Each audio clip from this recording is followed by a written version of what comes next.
पारिवारिक समस्याओं के बारे में बात कर रहे थे हम। पारिवारिक समस्याएं बहुत बड़ी समस्याएं हैं।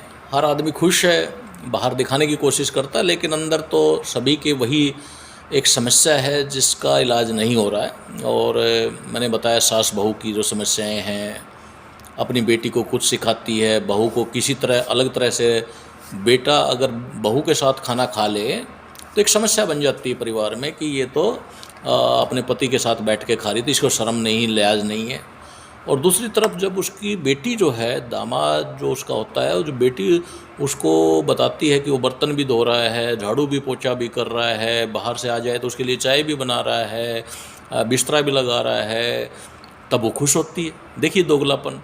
जब उसकी बहू, जो उसके बेटे की बहू है, अगर वो साथ में बैठ के खाना खा लें, अगर वो खुश हो जाएं, बैठ के खुश हों, तब इस मदर को, जो माँ कहते हैं, इसको खुशी नहीं हो रही है। इसको दुख हो रहा है कि बहू ने मेरा बेटा काबू में कर रखा है। ये तो सारी अपनी बहू की मानता है, ये दुखी हो जाती है। ये बाहर जाकर के उसकी चुगली करती है। समाज में देखिए आप, ये माँ जो है बाहर जाकर के चुगली करती है कि हमारी बहू ऐसी आ गई, मेरे बेटे को काबू में कर रखा है, सारा दिन उसके पास बैठा रहता है, वही सारे काम करता है। दूसरी तरफ ये खुश तब होती है जब इसकी बेटी बताती हैं कि दामाद ऐसा मिला है, झाड़ू पोछा कर लेता है, रसोई का काम कर लेता है, बिस्तर लगा देता है, तेल मालिश कर देता है, सर में तेल लगाता है, पैर दबाता है, तब इसको खुशी होती है। दो सिचुएशन अलग अलग हैं। एक में अपना लड़का है, अपना बेटा है, दूसरे में अपनी बेटी है। अब सामाजिक रूप में जब आप देखने के तरीके करेंगे, दोगलापन जो है ना, ये दोगलापन हमारे समाज को बहुत बहुत विस्थापित कर रखा है, एकदम से डिस्टर्ब कर रखा है। जब भी देखो समस्याएं परिवारों में बनी रहती हैं। जब दामाद बेटियों के काबू में है तो ये खुश है, ये परिवार बहुत खुश है। और जब बहू, जो इसके घर में आई बेटे की बहू, वो अगर अपने बेटे के साथ में ठीक ठाक हंसती भी देख ले तो इनको दर्द हो जाता है। इसको दोगलापन नहीं तो और क्या कहेंगे। क्या वो बेटी किसी घर से नहीं आई है? क्वेश्चन ये बनता है, क्या वो बहू जो इसके घर में आई हुई है वो किसी की बेटी नहीं है?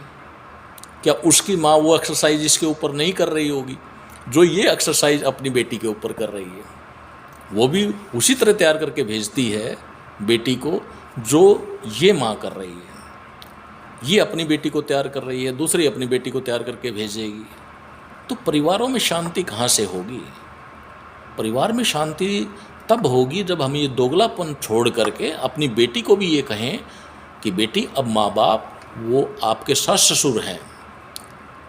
जब आप उस घर में शादी करके गई हैं तो आपके माँ बाप वो सास ससुर हैं, उनकी आपको रिस्पेक्ट करनी है, उनकी इज्जत करनी है।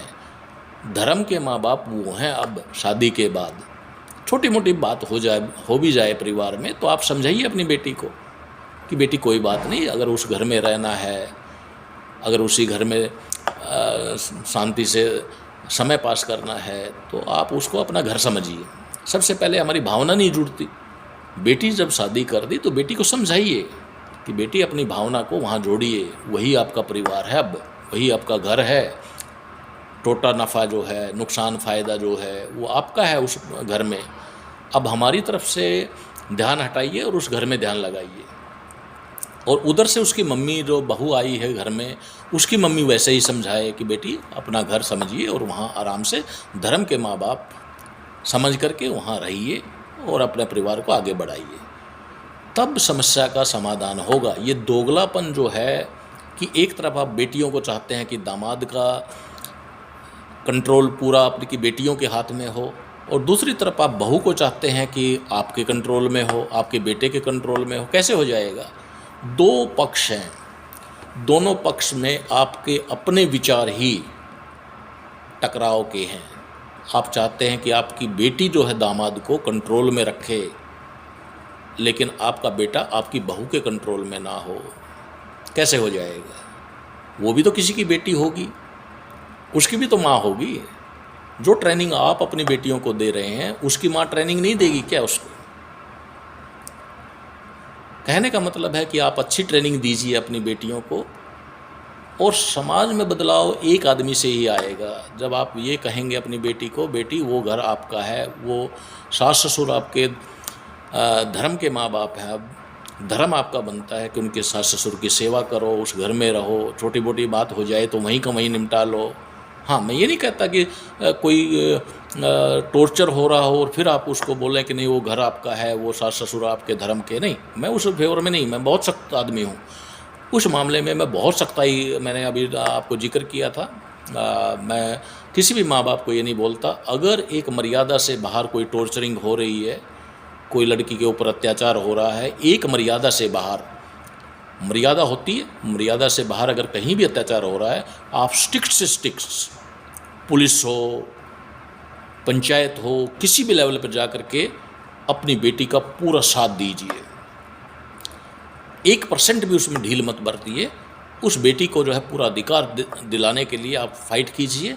लेकिन दूसरी साइड में बोल रहा हूँ कि मर्यादा के अंदर छोटी मोटी बात हो जाती है तो बेटी को समझाइए, उसको ज़्यादा उकसाइए मत।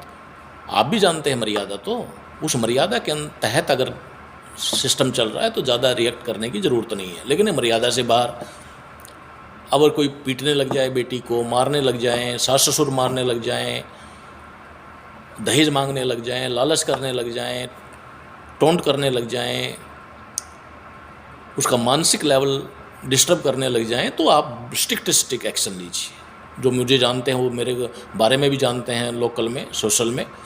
मैं इस बात के लिए मानता हूँ कि पुलिस की हेल्प लेनी पड़े, पंचायत की हेल्प लेनी पड़े, जितनी सख्ती से निपटा जाए, उस रिश्तेदारी से सख्ती से निपटिए। लेकिन जब आप मर्यादा की बात आती है, अगर मर्यादा में सही ठीक चल रहा है तो उसमें जो है हमें ये दोगलापन छोड़ना पड़ेगा। अगर आपकी बेटी दूसरे घर में गई है तो उसमें आपका व्यवहार वही होना चाहिए जो बेटी एक बहू बन के आपके घर में आई है, वो भी किसी की बेटी है, उसको आप बेटी मान लीजिए। दूसरा घर में गई है वो उसको बेटी मान लेंगे। इस तरह से जा कर के समाज में एक तालमेल बनेगा। ये दोगलापन छोड़िए और जो घर में बहू आई हुई है अपने दिल से एक बार बेटी मान करके देखिए और अपनी बेटी को भी समझाइए, बेटा जो दामाद के माँ बाप हैं उसको भी अपने माँ बाप की तरह ट्रीट कीजिए, माँ बाप की तरह मानिए। जैसे ही आपने दोगलापन छोड़ा तो समाज में 50% जो है सुधार वैसे ही आ जाएगा। ये दोगलापन एक रीजन है। मैंने देखा है कि आज सास नहीं, ससुर भी ऐसे हो गए हैं। केवल सास की गलती नहीं है, ससुर भी सारा दिन चूल्हे के आगे बैठे रहना, रसोई के आगे बैठे रहना, सारा दिन लेडीज़ की बातों में घुसना, लेडीज़ के साथ चर्चा करना, क्या हुआ घर में, कैसे हुआ, बहू ने क्या बोला, बहू ने क्या पहन रखा था, बहू को क्या पहनना चाहिए, बहू को कैसे रहना चाहिए। ससुर भी वैसे ही हो गए, ससुर भी सास ही बन गए हैं। और वो उनका भी प्रतिक्रिया जब मैं देखता हूँ तो अपनी बेटी के लिए अलग होती है और बहू के लिए अलग होती है। जब तक आपकी प्रतिक्रिया बहू के लिए अलग, अपने बेटे की बहू के लिए अलग और अपनी बेटी के लिए अलग विचार रहेंगे तो ये आप शांति से नहीं रह सकते। आपको घर छोड़ के भागना पड़ेगा या अलग रहना पड़ेगा। समस्या का कारण जो है वो कारण ये है कि आपका दोगलापन है। आप बेटी के लिए कुछ सोचते हैं, बहू के लिए कुछ सोचते हैं, बेटे के लिए अलग सोचते हैं, दामाद के लिए सोचते हैं। दामाद को उसके घर से अलग करने में आपका पूरा होमवर्क लग जाता है, पूरा होमवर्क कर लेते हैं आप, उसको उसके घर से अलग कैसे करना है। और जब आपका बेटा अलग होने लगता है, जब आपका बेटा टेम्परेरी किसी शहर में जाके रहने लगता है, तब आपको पसीने आने लगते हैं। अगर वो उसके सास ससुर के साथ मिल भी जाए, विचार भी मिल जाए, तो आपको, क्योंकि आपने वो कर्म किए हैं, आपको जानकारी है। अब ये पनिशमेंट है आपके लिए कि जैसे ही बेटा आपका उसके सास ससुर से मिलने लगता है, आपको डर लगने लगता है कि मेरा बेटा गया। तो ये दोगलापन जो है ये एक कारण है परिवारों में जो एक दिक्कत पैदा कर रहा है और दिन रात का कलह जो है वो कलह जारी रहता है।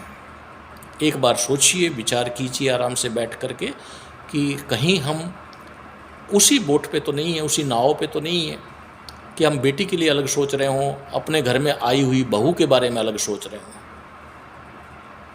जैसे ही आप समानता का व्यवहार करेंगे, बहू को भी सोचिए किसी की बेटी है, अब मेरी धर्म की बेटी है, और आपकी जो बेटी गई है दूसरे घर में, उसको भी बताइए कि अब उसके धर्म के माँ बाप वही हैं और वो उसका परिवार है। एक मर्यादा तक, जहाँ तक हमारी सामाजिक मर्यादा है, अगर उसमें सही चल रहा है तो आप समानता का व्यवहार कीजिए दोनों तरफ, और किसी के परिवार को तोड़ने से कोई फ़ायदा नहीं होगा। समाज में हमें एक आदमी से ही सुधार शुरू करना पड़ेगा, और आगे जा कर के ये चीज़ें जो है कहीं ना कहीं समाज में समानता पैदा करती हैं। धन्यवाद।